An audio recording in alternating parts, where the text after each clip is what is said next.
वंदे पुरुषोत्तमम्। वंदे पुरुषोत्तमम्। आज हम पाठ करेंगे जीवन ज्योति किताब के कियदन से। आज के शीर्षक है भवग्राही जनार्दन। सन 1958 की बात है। श्री श्री ठाकुर के शुभ जन्मोत्सव में विभिन्न प्रांतों के विशिष्ट लोग पधारे थे। समारोह के अंतिम दिन में साहित्य सभा का सभापतित्व करने के लिए बंगाल के एक विशेष साहित्यिक आमंत्रित थे। तत्कालिक सत्संग के सचिव श्री ज्ञानेंद्र विकास गोस्वामी आमंत्रित साहित्यिक और उनकी पत्नी को श्री श्री ठाकुर के दर्शन के लिए पार्लर में ले आए।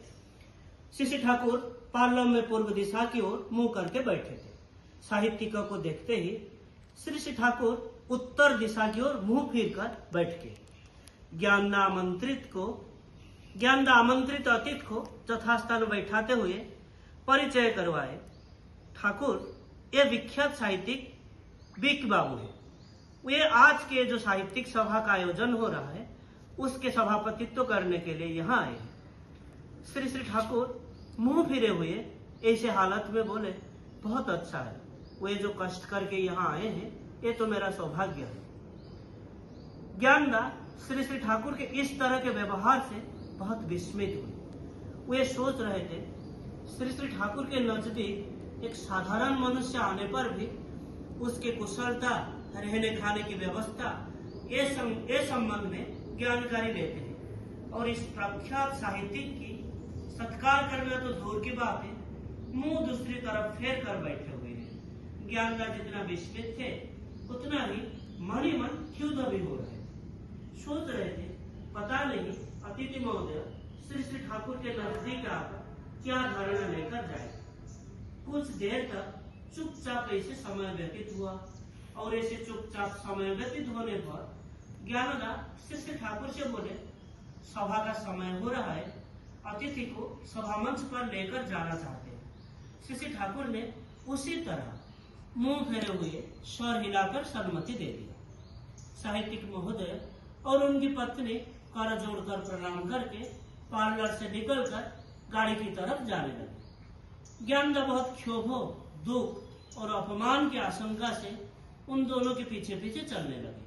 अचानक ज्ञानदा को साहित्यिक और उनकी पत्नी की बातें सुनाई दिया। वो अपने पति से बोल रहे थे, वो अपने पति से पूछ रही थी कि तुम ठाकुर की आंखों की तरफ देख तो नहीं ली।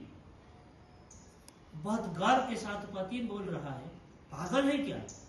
मेरे बंधु बांधव यहाँ आने से पहले ही ये मुझे सावधान कर दिए थे कि खबरदार ठाकुर की आंखों की तरफ मत देखना। उनके आंखों में सम्मोहन है, उनके आंखों में जादू है, नहीं तो फिर लौट कर यहाँ आना नहीं हो सकता। यहाँ तुम लौट कर आ ही नहीं पाओगे। ठाकुर की आंखों में जबरदस्त सम्मोहन की शक्ति है। साहित्यिक महोदय बहुत वीरत्व के साथ अपनी पत्नी से यह बात कह रहे थे और उनकी पत्नी भी बोली, मैं भी उनकी तरफ नहीं देखी थी। ये डर रहा था कि पता नहीं क्या हो जाए, ये चाहे अपने सम्मोहन, अपने जादू से मुझे अपनी तरफ खींच लेंगे। इस कथोपकथन को सुनते ही ज्ञानदा के मस्तिष्क शून्य हो गया। वो पसीने से सर्वतर हो गए। श्री श्री ठाकुर के इस तरह के विचित्र व्यवहार, अबनॉर्मल बिहेवियर का कारण उनको इतनी देर बाद पता चला।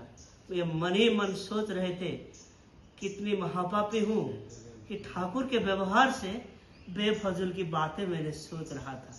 वो तो भावग्राही जनार्दन है। वंदे पुरुषोत्तम। वंदे पुरुषोत्तम। जय गुरु।